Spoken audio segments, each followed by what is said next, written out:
little bit about myself. I mean, it's funny because I started my entrepreneurial journey just a little over 6 years ago. And I remember the reason I'm bringing this up, I remember this so well that when I first started the journey, this is when I started to learn how to tell stories and make an impact and all these things. I was 51 years old and I'm embarking on this journey. And when people would ask me that question, it was easy because I really was like a baby just starting my life, as this entrepreneur, baby entrepreneur. And then as time goes on, it's like, wow, I have so many more stories to add to that original story. And now it makes it hard to figure out what are you going to talk about, because I've done a lot of really cool things this last 6 years that really my life started 6 years ago. So, a little about me is, 6 years ago, I did leave the corporate world. I was in the corporate world for 36 years. And during those 36 years, I had 49 jobs.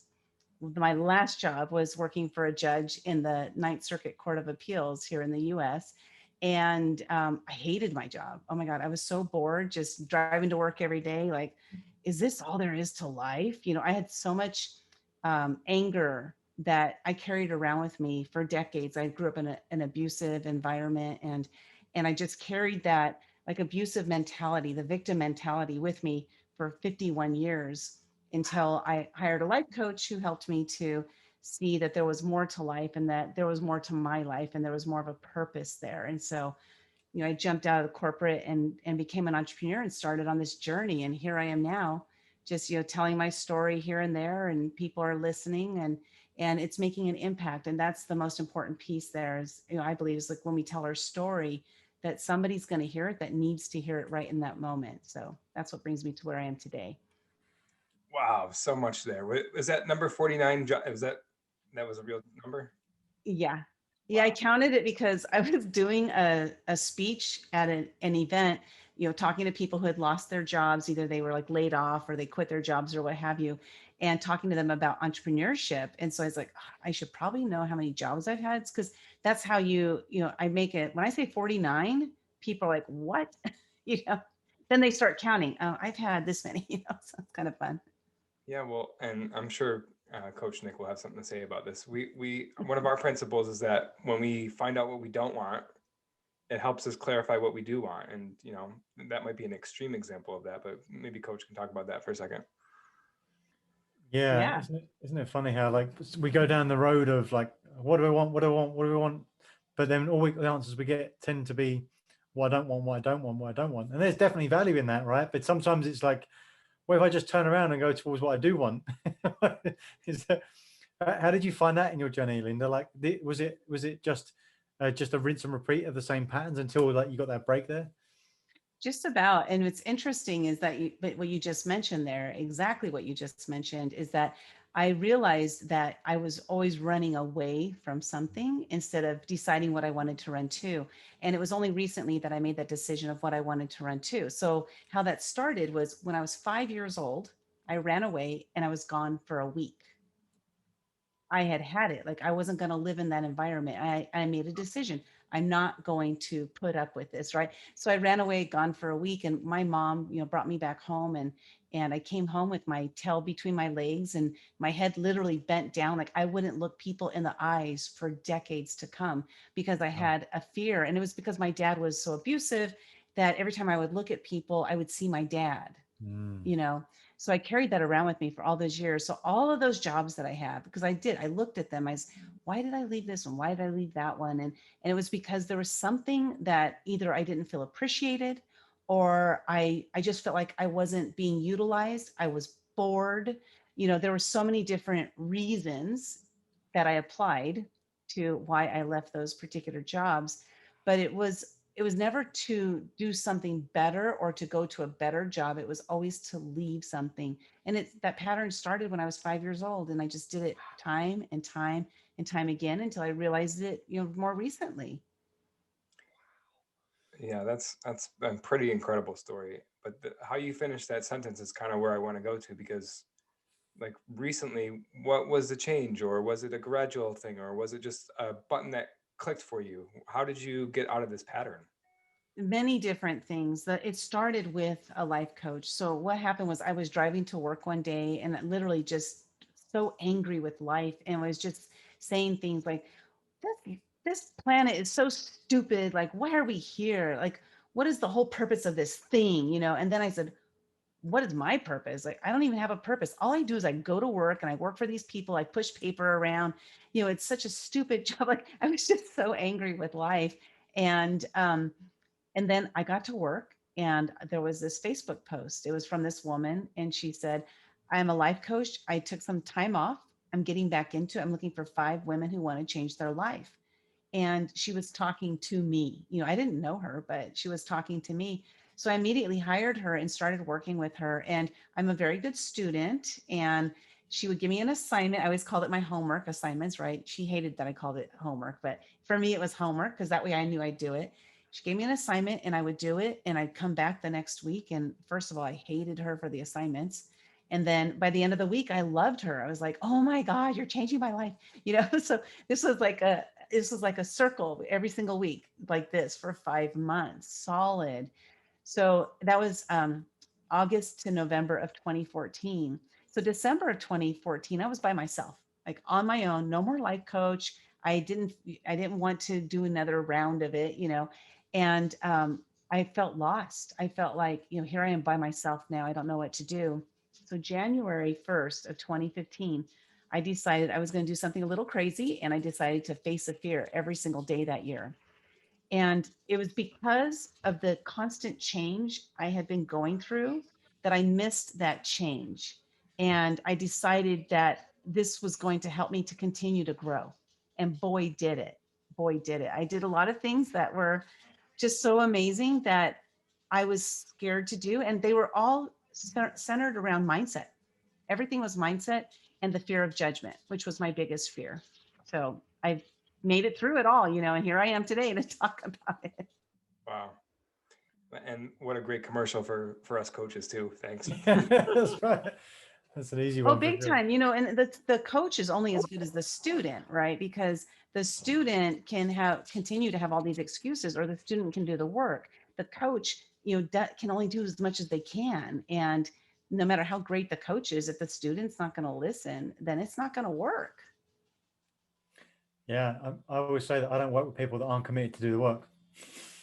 Yeah, it was John Assaraf of The Secret. He says you're either interested or you're committed, right? And so it's making that commitment. So when I decided to face a fear every day in 2015, I didn't do a New Year's resolution because I break those all the time.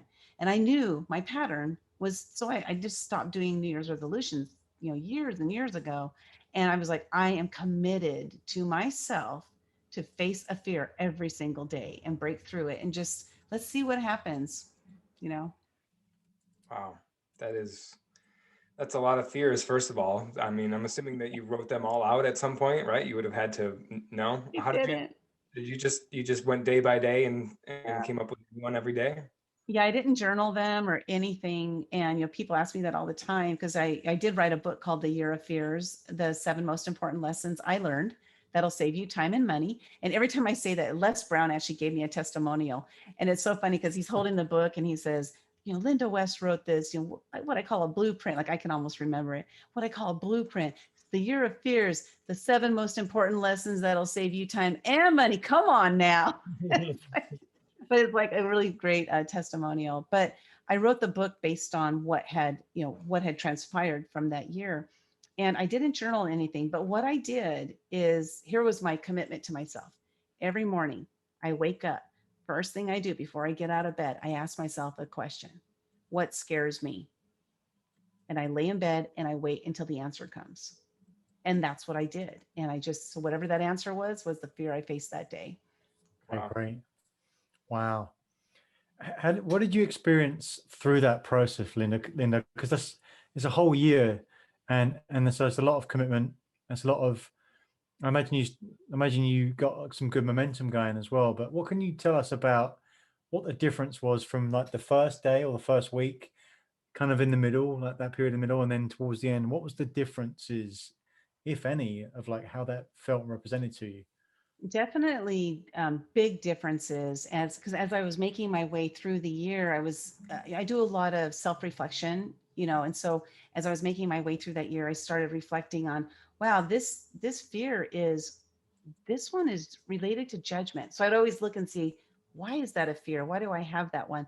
And then try to figure it out, because that's how my brain works, right? I make my best and fastest changes in my life when I examine why. So I asked myself that question, why? So I'd ask like, wow, what is this? Why is this one coming up? And I was like, oh, this is because I'm afraid of what they're going to think of me. Fear of judgment, fear of judgment. It came up like almost every single time, by the way. And so by the time I was through, maybe I say 3 or 4 months down the line, I'd done faced 100 something fears by then. So I did that. And then I recognized that I'm able to now see a fear and then quickly break through it. And it started happening about 3 or 4 months down into the journey. And then I started recognizing the same fears coming up over and over and over again, the same type of fears coming up over and over again. And then by the end of the year, I no longer had that fear of judgment, completely erased. By the end of the year, I found myself having so much confidence that I can do things quickly and not letting fear settle in my brain too much and let it sit there. And I here now, what I do is I still have fear because I'm a human being. And that's fear. I'm going to do it because I'm scared.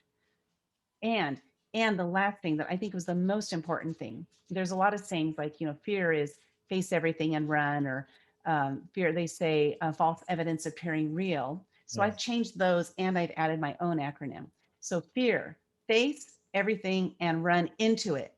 You know, fear, false evidence appearing really cool. So I just change them. That's And then great. my last one is the one I came up with, is faith erases anxious reactions. Wow. Yeah, that one was so big because I realized, again, about this was about 7 months into it. Like I remember the time frames and stuff. About 7 months into it, I realized that when my faith was really strong, it weakened my fear. And Mm. so when if I have fearful moments and I have a hard time going through with them, I just ask myself a question: Lynda, how strong is your faith right now? Tap into it and let's change that and let's just go do it. It's so cool. I love the associations, the building new patterns, like the creating the version of yourself that you want to be. Like Yeah. that whole year, that whole catalyst was to create that place where you just go back to and reuse and reuse and reuse, rather than the default that was there before, that, as you said, started off from 5 years old, that you weren't intentional about. But it's a great example, right? Because oftentimes I talk to clients and we'll be working on something that they want to change, and like working out health is always like an easy example because lots of people want to do that, and they'll do it for a couple of weeks and go, it's still so difficult, it's still so hard. Like, well, how long have you been doing things the other way? Well, 10 years. When you've been doing things the other way for 2 weeks, do you think you might need a little bit longer? Would that be okay? But and it does take longer, and that's a great way to interact with the pattern as well. But I think what you've proved there, Lynda, and thank you so much for sharing, is that if you're intentional about the pattern, you can build a brand new pattern way quicker than an unintentional one that you don't want, which is so powerful to remind ourselves of that. Yeah, that is so true, because the pattern is a pattern, right? And so some patterns will not take very long to establish that new pattern, and some will take longer depending on how deep rooted Yes. the issue, whatever word we want to use, is. And my issue was so deep rooted for so many decades. I mean, it was locked in tight at 5 years old up until 51. So it Yeah. was just locked in so tight that I had to chip away at it a little bit at a time. I mean, I could have like broken the mold, but that's not what happened. I had to chip away at it, and every single day. So the thing is, like, how badly do you want that result? How badly do you want it? Like Les Brown says, you got to be hungry. Now, how hungry are you to get the results that you want to get? Are you willing to actually put in the work and make it happen? Now, there's some things in my life I'm just flat out not willing to put in the work, but there's other things that I'm willing to put in, like die trying, you know? I think the situations compound on top of each other until it gets to that point. Think of 49 new jobs, right? So number 35 maybe was like, okay, like what's going on here? Maybe it was before that, maybe it was after. But by number 49, it was so embedded in you that like something's got to give here. That's what, paved the way for this new mindset that required you to revisit some of these things, right? It's a principle Mhm. that we talk about, coach. Like some of the stuff that we we deal with as a child when we don't know how to deal with it. We don't have the emotional intelligence to, confront an adult, or a feeling that we don't know how to deal with. We embody it and just stays with us for so long. And then I think situations throughout our life help us to return to that. And if until we realize that, we'll just keep being uncomfortable. But then the light bulb goes off, and then it's like, I got to go back there. And it's very difficult to do. But to your point, it gets to that point where there's no other way. You're going to face it. Yeah, it's threshold, right? It's like there's enough pain that's built up that you got enough leverage to do something about it, and so most of the time that threshold builds up. It's chronic pain. It's just slowly building, and suddenly it feels like you've got to a point where you can't do it. But that takes a long time, and so I think it's much more important to be able to go towards, to your point, Lynda, to go towards what that pain is, embrace that pain because it's trying to tell you something. Now let's not spend the time years and years and years doing something we don't want. Embrace some of that pain. Get to those 49 jobs quicker, right? So we can use that leverage to go towards what we do want. Because once you realize anything's possible, it's just a case of priority and commitment, or commitment and priorities. Like, I'm committed to this. Where does it sit on my priority list? Because anything's possible. If you're committed, there's always a way. Yeah, and I think sometimes, sometimes we get numb, right? So Yes. what happened, I'm assuming when I was 5 that there was some kind of numbing that happened when I came Yes. home, and I just put this wall around me, a wall of, not wanting to see who I really was, because obviously I was a strong and brave young girl. I ran away at 5, you know, so I was brave and strong. But when I came home and I put those blinders on, like literally just put those blinders on, and I just kind of became numb to anything going on around me. So when I would go from job to job, I didn't take time to examine to see what's going on here. And I remember sometimes, like, there was one job that I had. I worked at a bank, and I ended up helping, like, referring a friend to work there about a year later. And then I ended up leaving the job, and she was still there. And then 2 years later, she became the branch manager. And I would look at that and say, if I had just stayed there, I would have become the branch manager, because I was the one who trained everybody and all this stuff, and I had a lot of those instances, with that many jobs. Like, if I had just stayed there, and I would just kick myself for not staying there. But, I look back, and a lot of it was just that numbing of, I don't want to stay anywhere. I don't feel good. And that running away. So I just kept running away. Same patterns until it shakes you, and you're ready for it. Man, I feel like Yeah. we could talk for hours about this. So interesting. I have so many questions, but let's try to narrow it down to one takeaway, maybe that other people can benefit from it. And there's so many, right? This is an easy one. Yeah. I have one in particular, but I'm gonna let the both of you go first and see if you take mine. Okay. Should we do this like rock, paper, Yeah. scissors, decide who goes first? Go ahead, I'll go. Lynda. I'll go. Okay. There are a lot of takeaways, but I think the thing for me that is the biggest, and this is because when my mom passed away, before she passed away, 2 weeks before, she had been with my dad for 55 years in a very abusive relationship, all the way until my dad's last breath. It was so bad that my mom's first words when my dad took that last breath, I was standing right next to her. She said, "Thank God the bastard is dead." I mean, that's how bad the 55 years was. So 2 weeks before she died, she sat me down. She said, "I have so many things I didn't do in life, so many things that I regret that I didn't do. Make sure you go live your life with no regrets." And so I've been on a journey of doing that to make sure that the decisions I make are ones that are definitely the decisions that are going to make it so that when I get to the end, I can say, I had no regret. Love it. And let's leave it as that, because that was wonderful. I I'd appreciate say top that, Lynda. Nick. Thank you so Just much. kidding. I'm not even going to attempt to do that. That was outstanding. Thank you for sharing.